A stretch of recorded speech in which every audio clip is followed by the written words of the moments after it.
म्हणतात ना, आवळा देऊन कोहळा काढणे, तशी आज माझी घरातल्यांनी सगळ्यांनी अवस्था केली. आज संडे म्हटल्यानंतर घरात मला छोट्या मोठ्या कामात मदत केली आणि म्हणतात वरून दुपारी मस्त असं जेवणाचा छानपैकी बेत बनव. म्हटलं चालेल, संडे स्पेशल काहीतरी बनवूया.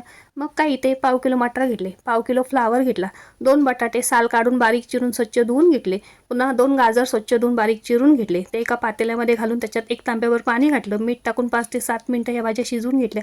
त्याच्यामध्ये घालण्यासाठी म्हटलं मसाला तयार करूया म्हणून 1 वाटी ओलं खोबरं, 1 चमचा तीळ, थोडीशी कोथिंबीर आणि 7-8 काजू टाकून हा मसाला वाटून घेतला. कढईमध्ये तेल घातलं, त्याच्यात सगळे खडे मसाले घातले, आलं लसूण पेस्ट घातला, कांदा टोमॅटो घातला, पुन्हा वाटलेला मसाला घातला, 1 चमचा गरम मसाला घातला, 2 चमचे कांदा लसूण तिखट घातलं, 1 चमचा बेडगी मसाला घातला आणि त्याच्यात भाज्या घालून भाज्या छान परतून घेतल्या. पुन्हा त्याच्यात गरम पाणी घातलं, मीठ घातलं आणि 5 ते 7 मिनिटं हा कुर्मा छान असा शिजवून घेतला. वरून कोथिंबीर घातली आणि संडे स्पेशल इथे कुर्मा पुरी आपली तयार झालेली आहे.